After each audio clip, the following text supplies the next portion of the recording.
नमस्कार, स्वागत है आपका। मैं हूं आपके साथ अनुज श्रीवास्तव। घोसी विधानसभा उपचुनाव के लिए कल मतदान है, लेकिन बीएसपी ने मतदान से पहले बड़ा सियासी दांव चल दिया है। बीएसपी की ओर से अपने वोटर को कहा गया है कल घर पर भी रहेंगे, बसपा समर्थक बूथ पर जाएंगे तो नोटा ही दबाएंगे। बसपा के इस फैसले से घोसी के सियासी रण में मुकाबला रोचक हो गया है।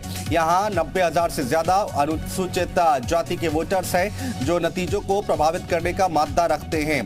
बसपा ने इस चुनाव में अपना उम्मीदवार नहीं उतारा है। अगर वोट डालने जाएं तो फिर नोटा दबाकर आए, ये बात कही गई है। बीएसपी के फैसले से उपचुनाव जो है वो और भी ज्यादा रोचक होता दिखाई दे रहा है। घोसी उपचुनाव में बीएसपी ने अपना दांव चला है और बसपाई वोट देने ना जाएं, ये बीएसपी की तरफ से निर्देश दिए गए। बूथ पर जाएंगे तो नोटा ही दबाएंगे, बड़ी बात यहां पर कही गई है। और अच्छे खासे वोटर्स हैं यहां पर। अनुसूचित जाति के 90,000 से ज्यादा अनुसूचित जाति के वोटर्स हैं जो नतीजों को भी प्रभावित करने का मादा रखते हैं। और बीएसपी का वोट बैंक दरअसल इसे माना जाता है और बीएसपी की तरफ से ये हिदायत दी गई है, निर्देश जारी किए गए हैं और कहा गया है कि वोट देने ना जाएं बसपाई, और अगर जाते भी हैं वोट देने तो नोटा ही दबाकर वापस आए। बड़ी खबर, अहम खबर हम आपको बता रहे हैं। बीएसपी का मतदान से पहले अपने समर्थकों को निर्देश। विशाल हमारे सहयोगी हमारे साथ लाइव जुड़ चुके हैं ज्यादा बातचीत करने के लिए। विशाल, बीएसपी की तरफ से क्या कुछ कहा गया और इसके मायने क्या है?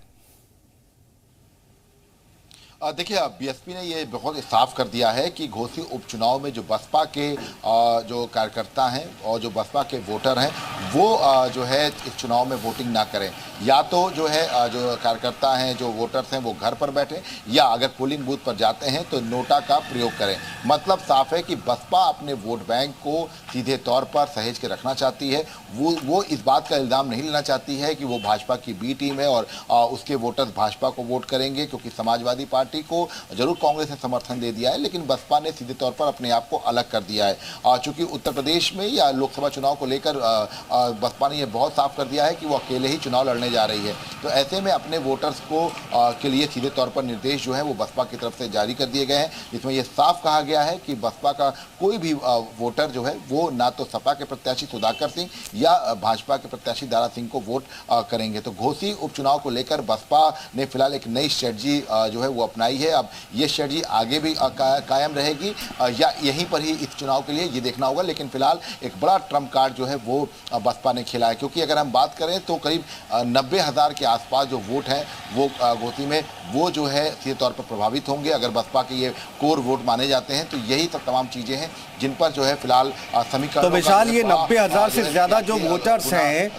जो बीएसपी का वोट बैंक माने जाते हैं, और अगर जो बीएसपी की बात उन्होंने मान ली तो मान लिया जाए कि नतीजों पर इसका असर देखने को मिलेगा आने वाले वक्त में।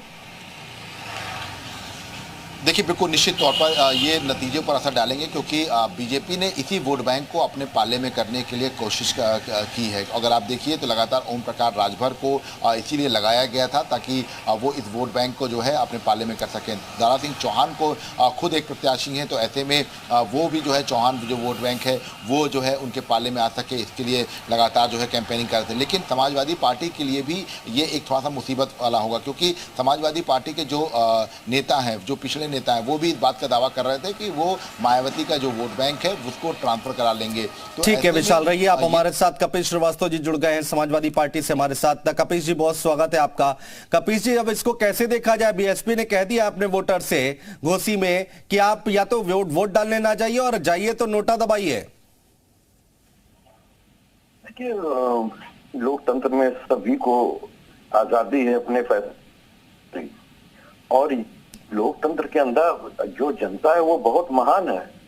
वो इस बात को समझती है कि हमारे लीडर जो अगर कह रहे हैं क्या वो देश हित में है या अथवा नहीं है।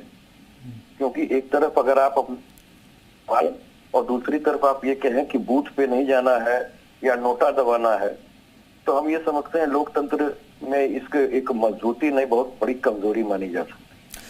जिस वोट बैंक पर आपकी भी नजर थी कपिल जी, और उसी को यहां पर अब टारगेट कर लिया मायावती ने, तो ये आपके लिए भी दिक्कत हो सकती है। आप लोग तो हमेशा ही कहते हैं कि ये बीजेपी की बी टीम है।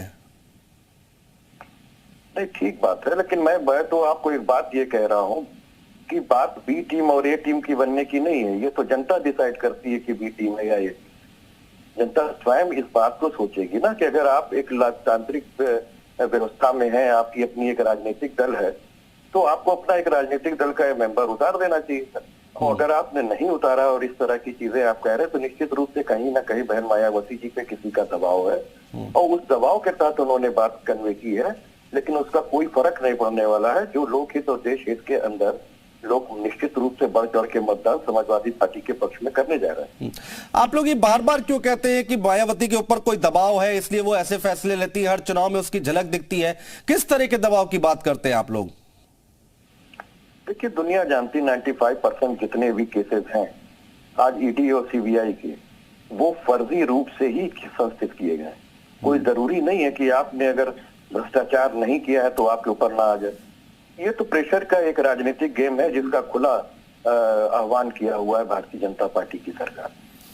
ठीक है, ठीक है। कोई लुका छुपी का खेल ही नहीं है। जो बात है वो सीधी यही है कि ज्यादातर लोगों को प्रेशराइज करने के लिए या तो अगर संभव होता तो मंत्रिमंडल में शामिल कराते हैं या धनबल का इस्तेमाल करते हैं, और जब दोनों से नहीं बात बनती है तो फिर सीबीआई और ईडी का इस्तेमाल करते हैं। तो आपको भी लगता है कि समाजवादी पार्टी को हराना है और इसी के लिए ये कदम उठाया जा रहा है क्या?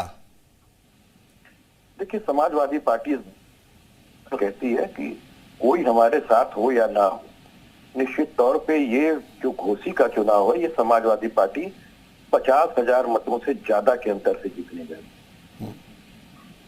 नहीं, वो बात ठीक है कपिश जी, ठीक है, आप दावे करिए और करते भी हैं वो चुनाव से पहले नेता, लेकिन 90,000 से ज्यादा अनुसूचित जाति के वोटर हैं और उनको बोल दिया है मायावती ने कि वोट डालने ना जाना, तो कैसे जीतिएगा ये चुनाव या फिर कैसे रणनीति बनाएंगे आगे की? भाई, अगर वो ये कहती हैं कि ना जाना या जाना तो नोटा दबा देना, तो जी, वो तो दोनों ही पार्टियों के पक्ष में नहीं। बिल्कुल, तो वो दोनों कोई नहीं कर रही। तो निश्चित रूप से मैं ये कह सकता हूँ कि पिछड़ों के और अगड़ों के समाज को द्वारा मिल करके वो समाजवादी पार्टी को वोट किया जा रहा है, क्योंकि उनका यही कहना कि जब दारा सिंह चौहान जी को चुनाव लड़ना ही था तो उन्होंने इस्तीफा क्यों दे दिया, जो हम लोगों के ऊपर जो है जनता के ऊपर एक खर्चा लाद दिया है। और दूसरा वो ये पूछती है कि जब आपने पहले नहीं विकास किया तो अब जीत के आप क्या विकास कर लेंगे। इससे पहले भी आप मंत्री रहे हैं, लेकिन क्या उस वन्य मंत्री रहते समय आपने कौन सा घोसी का या मतबंध का विकास कर दिया जिसमें ये कहा जा सके कि आप विकास करने के लिए जा रहे हैं। सभी ये भी बात कह रहे हैं कि ये इनसे मुलाकात नहीं होती, स्थानीय नेता नहीं है, चुनाव जीतने के बाद ये लौट करके नहीं आते हैं और सुधाकर सिंह घोसी का ही लड़का है, वो वहीं से जीतेगा, वहीं का सेवा करेगा। तो ये चीज है और जनता बनाम प्रशासन की लड़ाई है। अगर प्रशासन निष्पक्ष रूप से रहा तो निश्चित तौर पर समाजवादी पार्टी इसको 50,000 से ज्यादा से वोटों से जीतेगी।